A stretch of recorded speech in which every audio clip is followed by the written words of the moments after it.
Good morning, friends. Today we are going to start with problem number 7. Very important problem.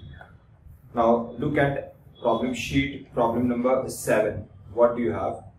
The accountant of a club furnishes you the following receipts and payment account for the year ending 30th September 2003. That means here the year is getting started on 1st October 2002. So these receipts and payment is for 1st October 2002 to 30th September 2003. Now further what they have given: opening balance cash and bank, subscription, sale of old newspaper, entertainment fees, bank interest and bar receipt. On the payment side they have given honoraria to secretary, that is honorarium, miscellaneous expenses, rate and taxes, groundsman wages, that is groundsman fees, printing and stationery, telephone expenses, payment for bar purchases. On the receipt side you have bar receipt and you have given a payment for bar purchases. Repairs, new car less sale proceeds of old car 6,000, 25,200. That means you have purchased a new car. They have given a net value of a new car purchase 25,200. They have sold old car for 6,000. Now old car receipt should be on the receipt side and a new car total payment should be on the payment side, but here they have given a net payment. So ऐसा देखा जाए तो आपकी new car कितने की रहेंगी? 25,200 plus 6,000, यानी आपका न्यू कार का वैल्यू कितना रहेगा? 31,200. Because here they have given less cell proceed of old car, यानी ओल्ड कार के आपको 6,000 रुपए आए और आपने न्यू कार परचेज की, तो total payment for new car will be 25,200 plus 6,000, that is 31,200. Now closing balance cash and bank. Further they have given certain additional information, that is information as on 1st October 2002, that is 30th September 2002, यानी last year का closing balance और current year का closing balance 30th September 2003. So this will be helpful for preparing the opening balance sheet. Fine.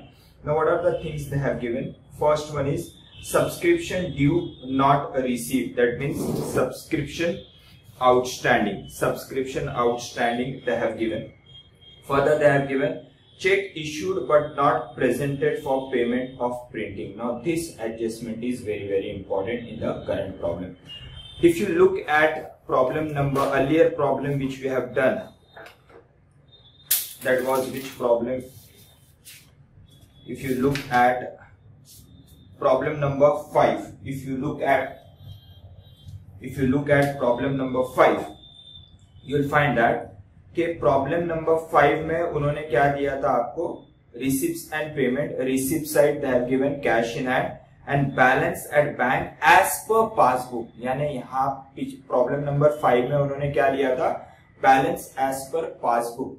और उन्होंने adjustment में क्या दिया था? Cheque issued but not presented, यानी पासबुक का जो बैलेंस दिया था उसमें से वो चेक अभी तक पास नहीं हुआ था. That's the reason we have prepared bank reconciliation statement in the balance sheet itself. I told you that it has to be subtracted from current account balance, क्योंकि उन्होंने पासबुक का बैलेंस दिया था, यानी बैलेंस एज पर bank के हिसाब से, पासबुक के हिसाब से उसका उन्होंने बैलेंस दिया था. तो we have subtracted check issued but not presented. So this was all in problem number 5.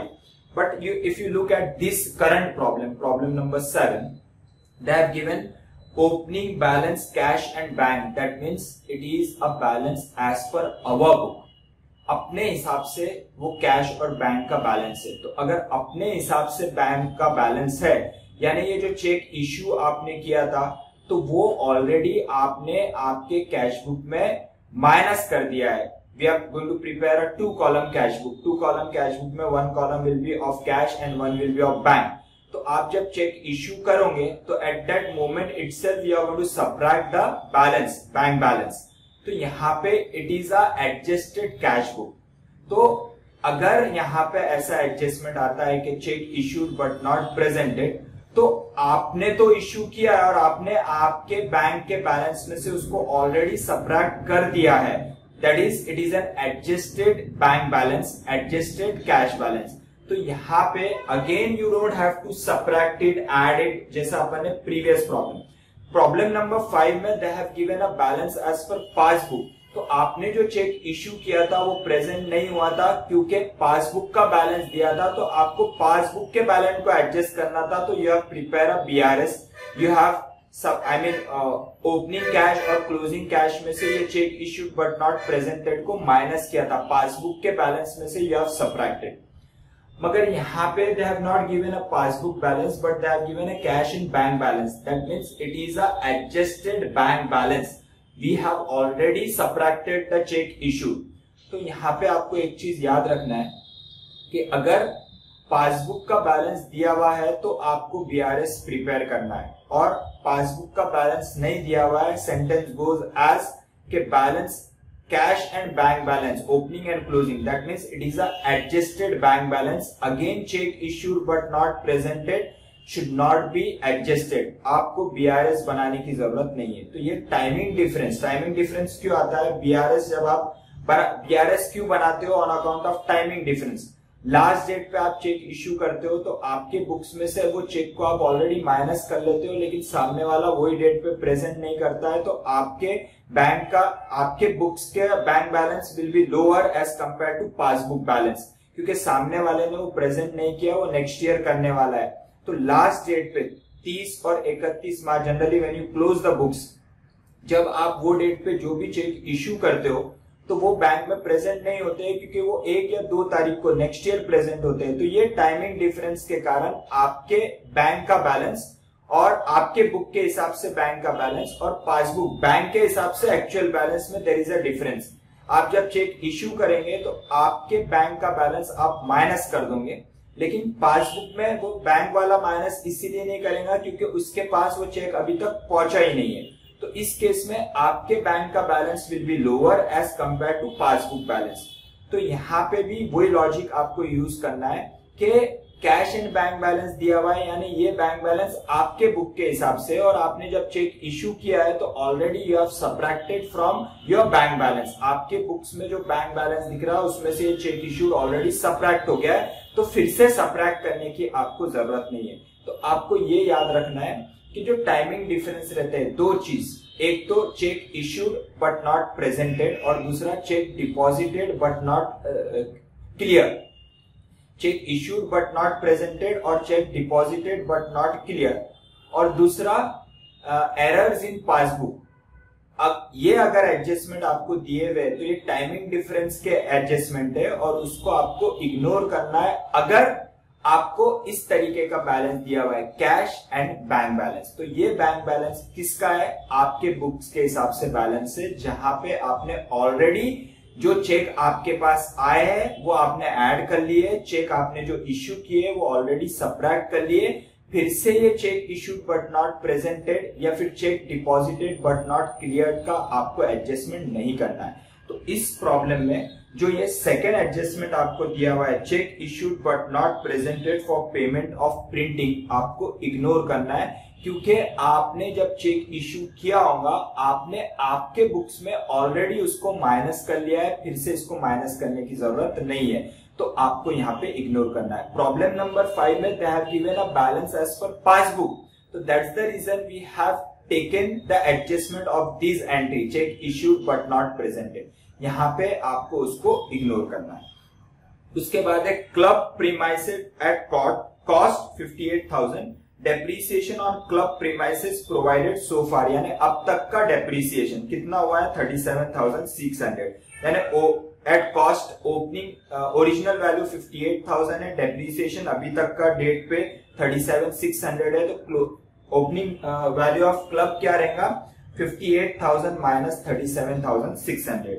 Then again they have given a same thing, car at cost and depreciation on car up to date.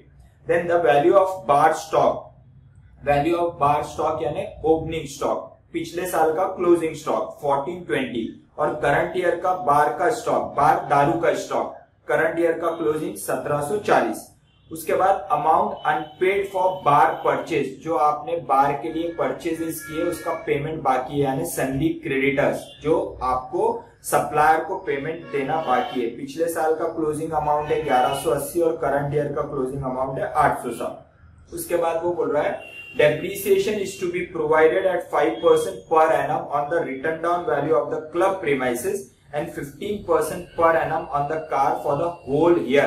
Car आपने कब purchase की थी वो irrelevant है, आपको whole year का depreciation charge करना है। You are required to prepare an income and expenditure account of the club for the year ending 30th September 2003 and the balance sheet as on that date। तो these are the things they have given।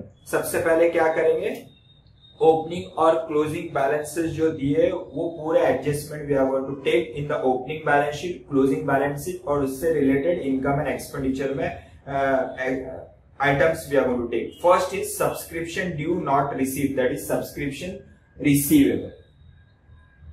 Subscription receivable और subscription due, पिछले साल outstanding कितना था 2400, 2400 और current year का subscription due, current year का subscription due is 1960 बराबर। What is an amount receive as per receipts and payment by subscription, what is an amount they have given in receipts and payment account 21420, 21420, 21420 में previous year का amount भी receive हुआ होगा उसको करेंगे minus, outstanding for 2012 कितना 2400 और current year का आउटस्टैंडिंग ऐड, करंट ईयर का कितना है आउटस्टैंडिंग 1960 बराबर। तो ये नेट अमाउंट कितना आएगा, this will be 21420 minus 2400 plus 1960 will be 20980, 20980 is a current year income and expenditure amount. उसके बाद cheque issued but not presented for printing, we are going to ignore that. मैंने already reason आपको बता दिया है कि यहाँ पे आपको जो बैंक बैलेंस दिया हुआ है वो आपने जो कैश बुक बनाई है उसके हिसाब से दिया हुआ है, ना कि पासबुक। तो आपने जो आपका कैश बुक में बैंक कॉलम इंक्लूड किया है उस बैंक कॉलम के अंदर ऑलरेडी ये check issued but not presented जो दिया हुआ है, तो जब आप चेक इश्यू करेंगे एट दैट मोमेंट इटसेल्फ आप आपके कैश बुक में बैंक कॉलम में से माइनस कर लोगे, तो फिर से इसको एडजस्टमेंट करने की जरूरत नहीं है। तो यहाँ पे we are not going to take that, we are going to ignore that. उसके बाद क्लब प्रीमाइसेस एट कॉस्ट, पिछले साल क्लब प्रीमाइसेस एट कॉस्ट कितना वैल्यू था उसका 58,000, उसका ओरिजिनल कॉस्ट था। उस पे डेप्रीसिएशन 30 सितंबर 2002 तक कितना हो गया था, depreciation up to 30th September 2002, what was an amount of depreciation 37,600, 37,600। तो क्लोजिंग कितना आ रहा है देखिए 58,000 माइनस 37,600, सो वैल्यू इज 20,400। तो 20,400 का उसका क्लोजिंग वैल्यू था। तो करंट ईयर में ओपनिंग वैल्यू क्लब का क्या रहेगा, क्लब एज ऑन 1 अक्टूबर 2002 कितनी वैल्यू रहेंगी, यही वाली वैल्यू रहेंगी opening value 20,400। Now just see to it, is there any addition made to the club during the year. Addition made to the club will be seen on the payment side. Payment side देखिए तो आपने कोई club का addition किया है क्या, उन्होंने पहला दिया honorarium, miscellaneous expense, rate and tax, groundsman wages, printing and stationery, telephone expense, payment for bar purchase, repair, new car, closing cash and bank balance. So they have not made any addition to the club. Similarly, is there any deduction from the club? If there is any deduction from the club, will be given on the receipt side. Opening cash in bank, subscription, sale of old newspaper, entertainment fees, bank interest and bar receipt. So there is no addition, no deduction from the club. So this is a opening value of the club. Now what is the depreciation they are asking us to charge on the club? Last para में दिया हुआ है, देखिए depreciation is to be provided at 5% on the written down value of the club premises. तो depreciation कितना charge करेंगे? Depreciation at the rate of 5%. तो 20,400 पे 5% will be 1,020. Balance will be 19,380. 19,380 का आप उसका क्लोजिंग वैल्यू लेंगे. फाइन. उसी तरह will take for car. Now what is they have given for car? Car का ओपनिंग वैल्यू क्या दिया हुआ है, देखिए car at cost. Car at cost is how much? 24,380. 24,380 और इस पे अब तक का डेप्रीसिएशन यानी पिछले साल तक का डेप्रीसिएशन कितना हो गया है? डेप्रीसिएशन अप टू 30th सितंबर 2002 लास्ट ईयर तक का डेप्रीसिएशन कितना दिया हुआ है? 20,580. 20,580. That means what is our closing value? Closing value is 3,800. यानी कार की ओपनिंग वैल्यू आज की तारीख में कितना है? 3,800. So that opening value you have to take over here. Car as on 1st October 2002, 3,800 is the opening value. Fine. Now again we are going to refer to is there any addition or deduction from the car? तो यहाँ पे there is a deduction. If you refer payment side, you will see that there is a sale of car. उन्होंने net sale, हालांकि sale of the car should be on the receipt side, लेकिन उन्होंने payment side net adjustment करके दे दिया. तो we are going to refer, वहां पे परचेज भी है न्यू कार का और there is a sale of also new car. Sale of old car कितने में बेचा? 6,000 रुपीज में. तो इसका मीनिंग क्या है कि ये कार आपने पूरी तरीके से बेच दी. कितने में बेची आपने? उसको 6,000 में. उसकी ओपनिंग वैल्यू क्या थी? 3,800. यानी कार का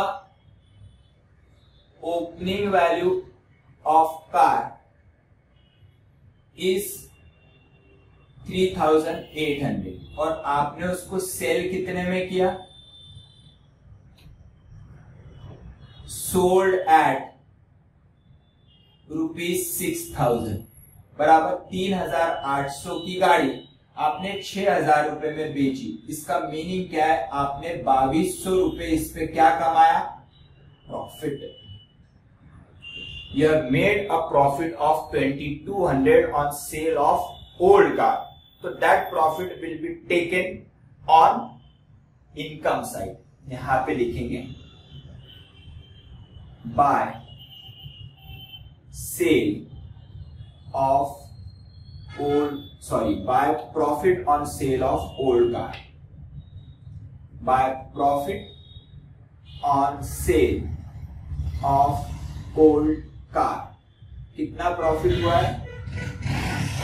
3,800 की गाड़ी 6,000 रुपए में बेची, यानी प्रॉफिट कितना हुआ है? 2,200 रुपए. Now look at it. आपको रिसीप्ट साइड उन्होंने दिया है 6,000, यानी रिसीप्ट साइड ना देके उन्होंने पेमेंट में माइनस किया है. तो विल अज्यूम दैट कि वो रिसीप्ट साइड का आइटम है. रिसीप्ट साइड कितना दिया हुआ है? Cell of car 6,000 rupees. 6,000 में से 3,800 आपके यहाँ पे माइनस कर रहे हैं क्योंकि आपने कार बेच दी. तो यहाँ लिखेंगे अपन less sale of old car. कितने में बेची? 6,000 में बेची, लेकिन यहाँ पे आप ओरिजिनल कॉस्ट माइनस करेंगे तो 3,800 यहाँ पे माइनस किया यानी क्रेडिट में आ गया और 2,200 रुपए यहाँ पे इनकम में लिया यानी ये भी क्रेडिट है. यानी टोटल एडजस्टमेंट आपका कितना हो गया? 3,800 प्लस 2,200 6,000. यानी जो रिसीप्ट साइड 6,000 रुपए है वो 6,000 रुपए को अपन ने बाइफर्केट करके दो जगह लिया है। एक आपने एसेट में से उसको माइनस कर दिया और दूसरा उसका प्रॉफिट यहाँ लिया। अब एज्यूम करो कि अगर ये वाली गाड़ी आप 2,000 रुपए में बेचते थे तो क्या करते थे, वहां पे आप 3,800 ही लेते थे और उसका लॉस जो 1,800 का है वो आप यहाँ पे लेते थे। It's one and the same. तो loss you should take on expenditure side and profit you should take on income side। अब कार पूरी तरीके से बिक गई, यानी वो कार की वैल्यू क्या हो गई अब नील। अब आपने न्यू कार परचेस की। न्यू कार कितने में परचेस की, purchase of new car, sale of old car at 6,000। लेकिन यहाँ पे आप 3,800 ही माइनस कर रहे हैं क्योंकि उसका प्रॉफिट आप ऑलरेडी यहाँ ले चुके हैं। Purchase of new car, new car कितने में परचेज किए, उन्होंने पेमेंट में कितना अमाउंट दिया हुआ है 25,200 और 6,000 रुपए उन्होंने ओल्ड कार के यहां से निकाल लिया, यानी कार की एक्चुअल वैल्यू कितनी है 25,200 प्लस 6,000 विल बी 31,000। ये हो गया आपका ओल्ड कार आपने बेच दी, ये नील हो गया। अब आप न्यू कार परचेस कर रहे हैं 31,200 और उन्होंने एडजस्टमेंट में क्या बोला है कि आपको डेप्रीसिएशन 15% से चार्ज करना है साल भर का। तो 31,200 पे 15% let depreciation at the rate of 15% will be 4,680 will be 26,520। Got it. अभी यहां पे डेप्रीसिएशन का ड्यूअल इफेक्ट देंगे टू डेप्रीसिएशन। किस किस चीज पर डेप्रीसिएशन, क्लब प्रीमाइसेस और दूसरा कार। क्लब प्रीमाइसेस पे डेप्रीसिएशन इज 1020 और कार पे डेप्रीसिएशन इज 4,680।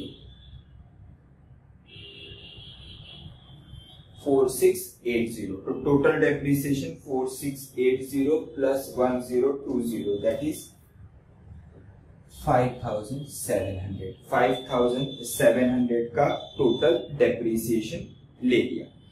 और एडिशनल इंफॉर्मेशन में क्या दे रहा है अभी, वैल्यू ऑफ बार स्टॉक। आपके पास दारू का स्टॉक कितना था पिछले साल 1420। बार स्टॉक कितना था 1420 और करंट ईयर में बार स्टॉक कितना है, बार stock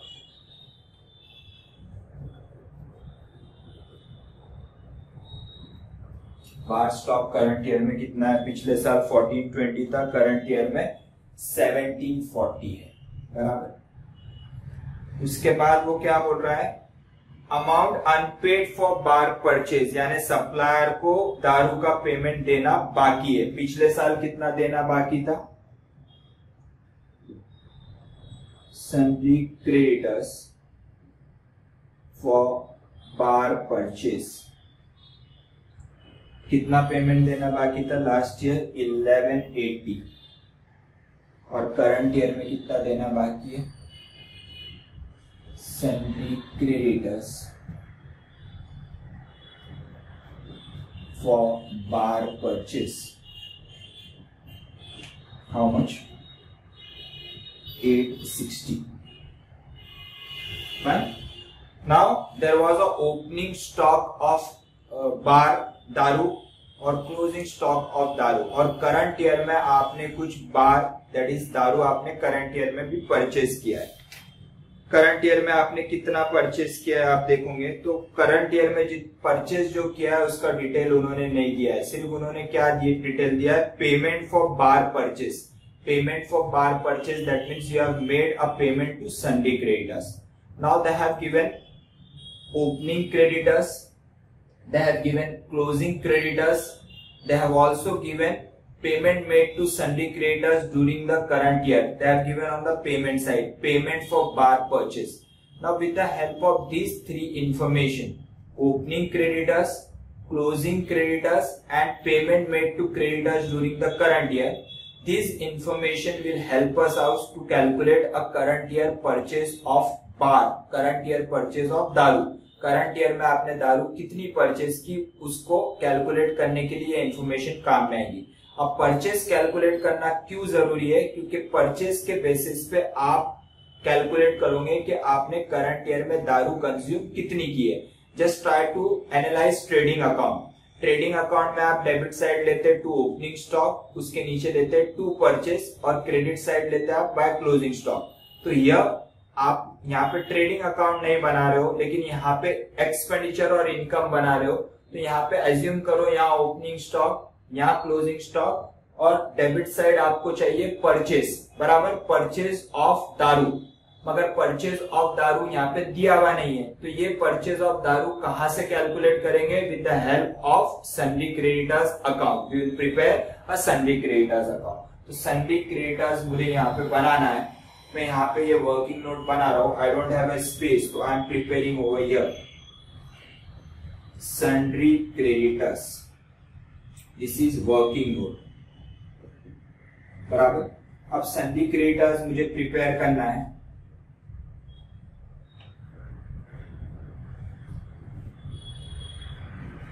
Now I am preparing sundry creditors. Sundry creditors, opening creditors. पिछले साल का पेमेंट कितना देना बाकी है? 1180 बाय ओपनिंग.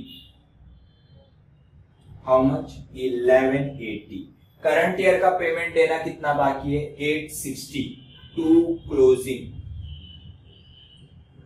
860. करंट ईयर का क्लोजिंग 860. करंट ईयर में आपने क्रेडिटर्स को कितना पेमेंट दिया? आपके क्रेडिट पेमेंट साइड दिख रहा है, देखिए. Payment for bar purchase 11,540 to cash और बैंक 11,540. तो you have opening creditors, closing creditors and payment made during the year. With the help of these three information, it will help us out to calculate a purchase made during the year. Purchase made during the year. Purchase की entry क्या आएंगी? Purchase to creditors by purchase. This will be balancing figure. कितना आता है देखिए balancing figure. 11,540 plus 860 minus 1180 कितना आ रहा है? 11,220. टोटल 12,400. इसका मीनिंग क्या है कि क्रेडिटर्स को पिछले साल 1180 देने थे, करंट ईयर में आपको 860 देने बाकी है, और आपने 11,540 करंट ईयर में आपने ऑलरेडी दे दिए. तो इसका मीनिंग क्या है? आपने करंट ईयर में कुछ माल परचेस किया होगा, जब भी इतना ज्यादा पेमेंट दिया. तो करंट ईयर में माल कितना परचेस किया है? 11,220 रुपए का. अब ये 11,220 रुपए will be used over here. You will see that how to use. First you copy this.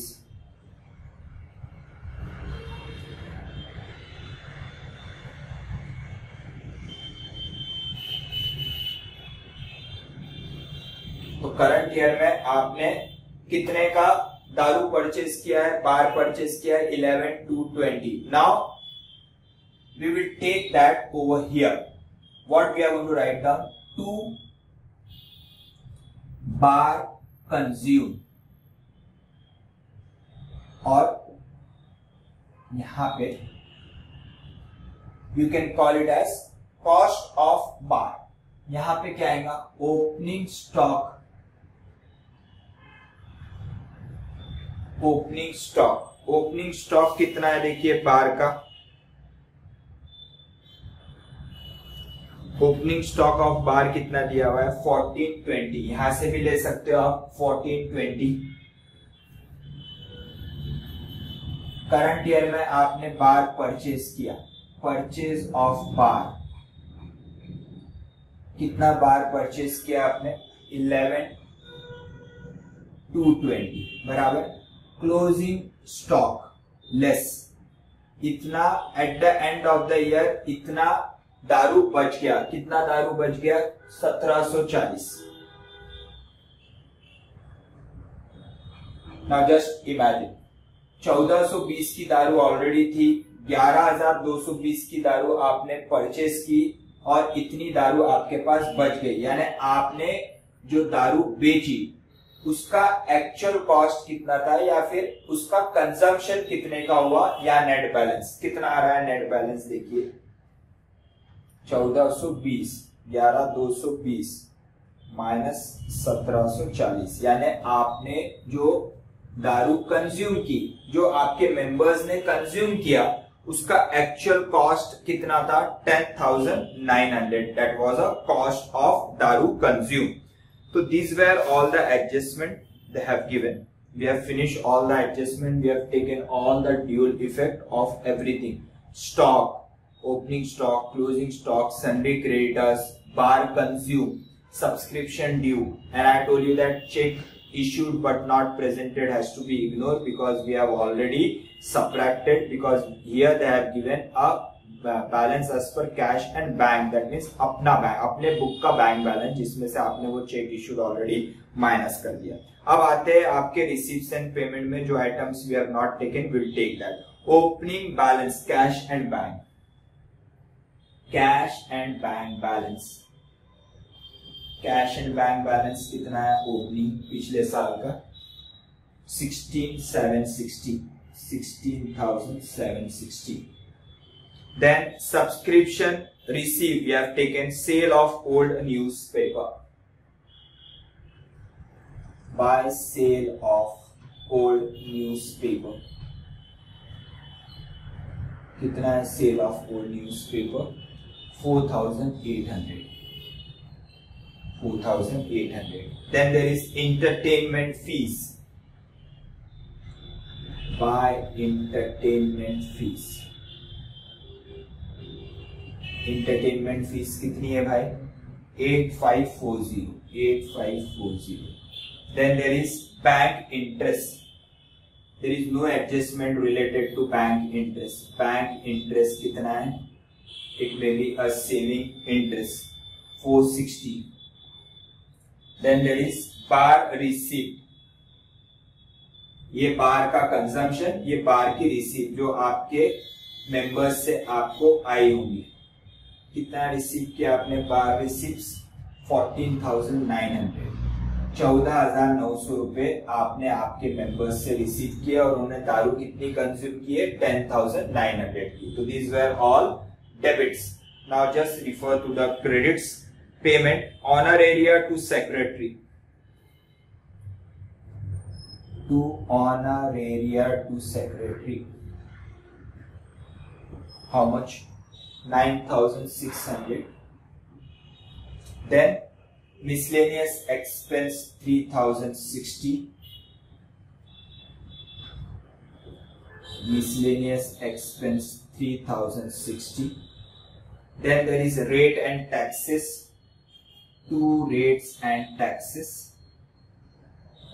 how much 2,520, 2,520। Then there is groundsman wages 1,680, to groundsman wages,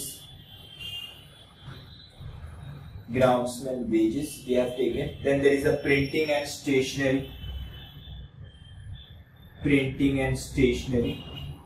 Now वहां पे check issued but not presented for printing दिया हुआ है, उसको अपन ignore कर रहे हैं, we are ignoring that। तो वो एडजस्टमेंट यहाँ पे भी इग्नोर करना है, नहीं लेना है। जो पेमेंट दिया है सिर्फ वो ही लेंगे, क्योंकि जब अपन ने लास्ट ईयर कैश बुक बनाया होगा उसको ऑलरेडी अब सब्ट्रैक्ट कर दिया है, तो वो यहाँ नहीं लेना है। 940 उसको इग्नोर करना है, वो वाला एडजस्टमेंट को। Then there is telephone expense 4780, 4780 to telephone expense, telephone expense बराबर। उसके बाद payment for bar purchase, we have already taken payment for bar purchase over here, here 11,540 आप ऑलरेडी ले चुके हैं, जिसके बेस पे यू हैव कैलकुलेट परचेज, और यहाँ पे कंजम्पशन के लिए ये 11,220 का यूज हुआ है। उसके बाद है आपका रिपेयर 640, 2 repairs 640 बराबर। उसके बाद है आपका न्यू कार आपने परचेज की, वो ऑलरेडी आप ले चुके हो। उसके बाद closing cash and bank balance, cash and bank balance कितना है भाई? Closing cash and bank balance 6920 6920। तो this is all about this problem. Now we will calculate a opening capital fund first. 2400, 20,400, 3,800, 3,000, 3,800, 1420 और 16,760। 16,760 ये कितना आ रहा है आपका? 44,780। 44,780 आपका टोटल है। उसमें से 1180 आप माइनस करोगे, आपका आएगा opening capital fund. Opening capital fund is how much? What is the total? 43,600। ये आपका बैलेंसिंग फिगर आ गया, ये यहाँ पे यूज करेंगे। Opening capital fund how much? 43,600 और इसमें एड या लेस सरप्लस करेंगे तो we will add a less surplus or deficit. I'm rubbing this. जो वर्किंग नोट मैंने बनाई थी, I hope you might have copied this.